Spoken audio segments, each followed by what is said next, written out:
So let's talk about love. Let's talk about Let's talk about you and me. Let's talk about all the good things. Yeah, let's talk about love. Let's talk about love.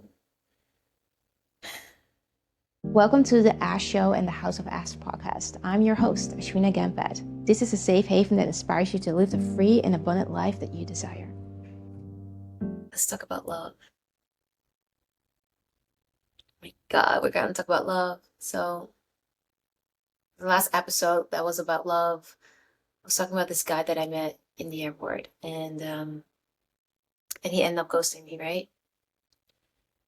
But what he also did was he relit my fire. Like something in me was activated. And I have been single for many years. So to meet someone that I thought was interesting was interesting. And I basically all my boyfriends in the past, I always met them in real life. Like I never had a boyfriend from a dating app or something. So, but I knew also because of the way how my lifestyle is right now, like living in this cute little harbor. Most people that are here are either visiting on vacation or just families, you know. It's not really the perfect place to find love. So I knew I have to meet love halfway. And I was in the plane on my way back home to Mexico when I was opening my e-reader and I was thinking, okay, what am I gonna read? As I was going through it, I saw this book that I apparently downloaded and I could not recall when, that was written by this I think one of the founders of a dating app, and I honestly don't know the title of that book, but it was in my e-reader, and I started reading it, and I was like, oh my God, this is crazy. I was just thinking about doing it. It felt like a sign of doing it, you know. Something that stood out in that book was to not be too, how do you say that, like picky when you choose someone to match with, and also to be really honest.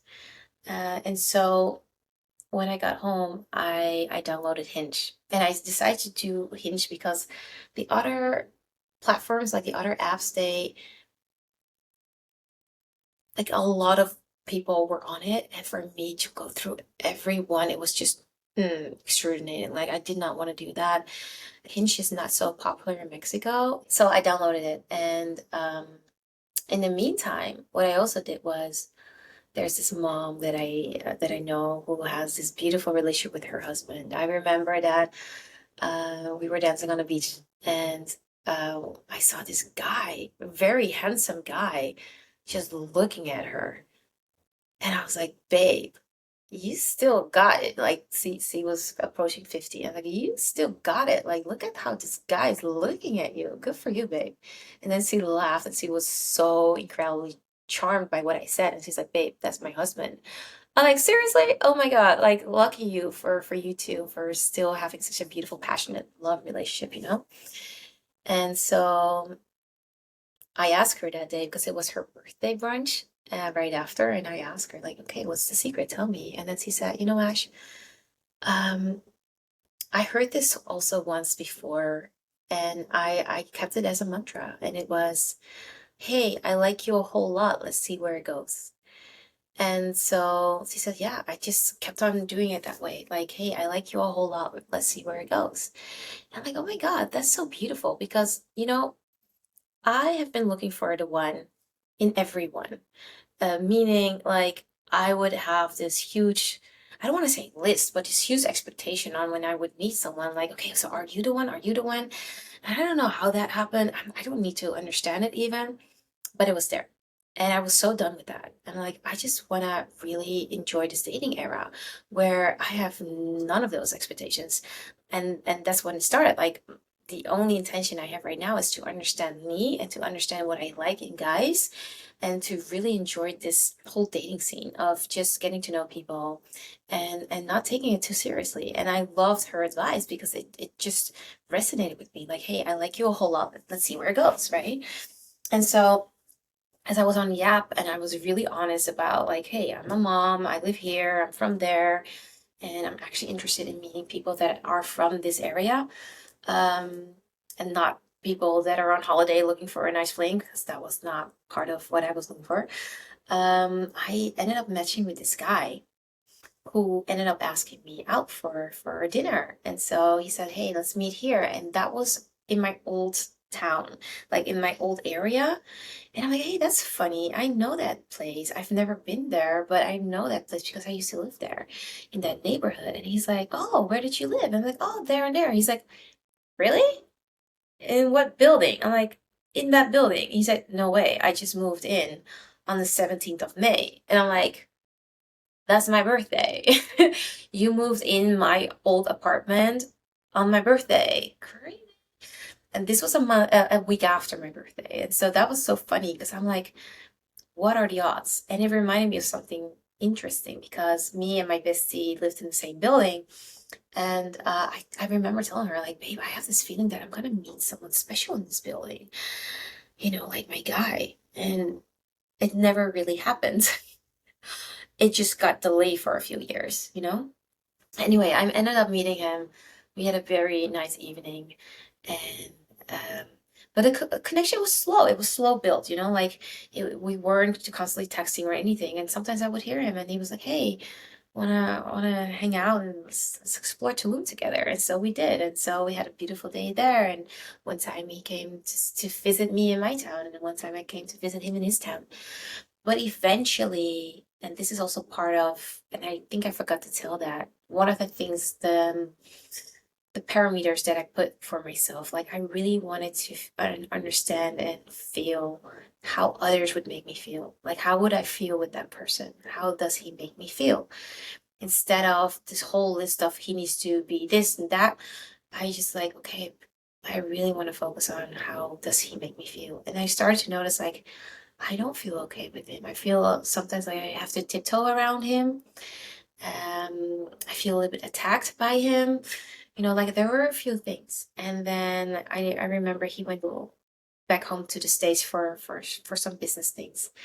And when he got back, I was actually not even expecting him to call me back or anything. I didn't really think he was really that interested, but he did. And then we saw each other one more time, and I was like, okay, let this be then the final verdict.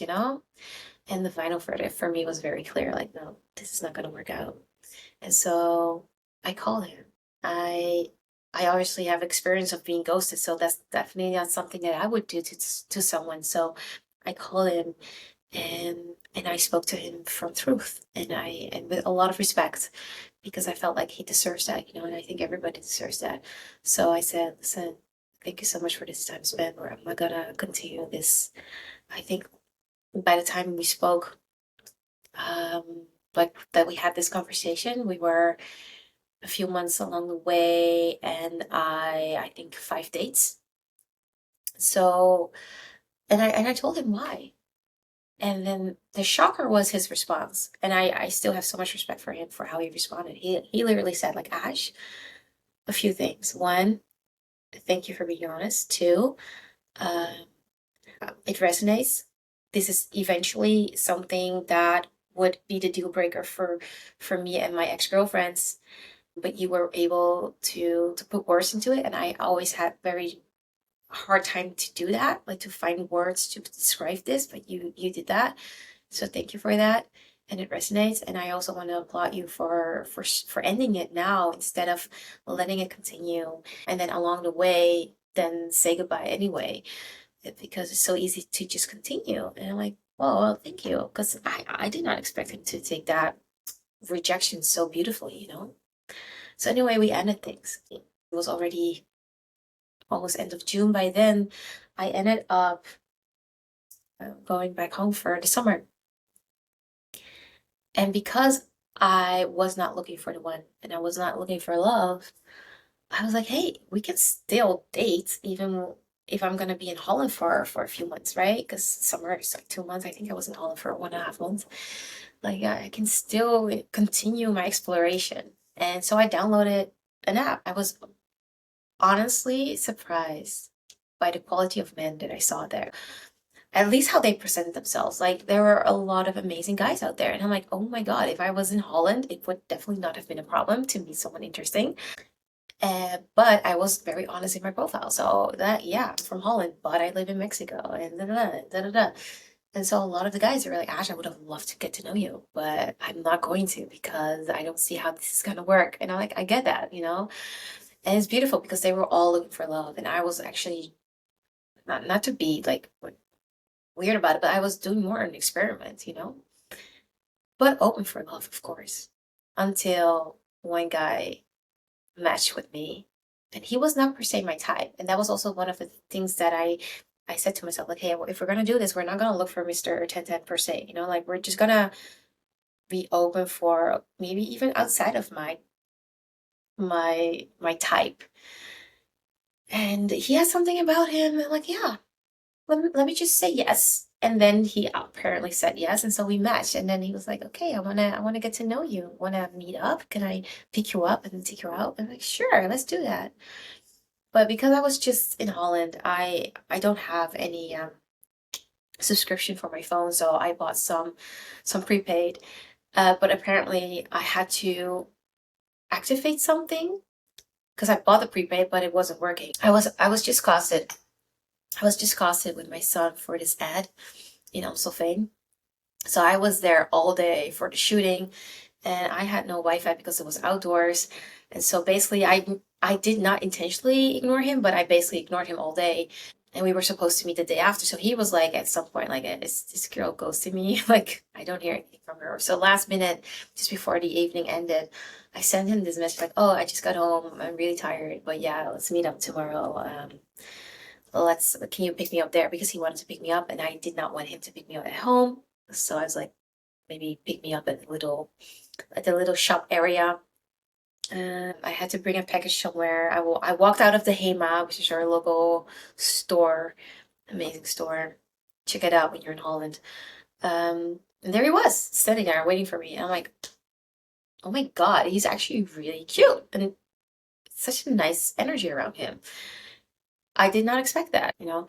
So yeah, we had an amazing day at the beach. We talked for hours. I remember the World Cup was playing, or the World Cup was on, and the Dutch team was playing that night, um, and we almost bet on it. Like, hey, if or are we gonna bet on them winning, and then that's a good go for us?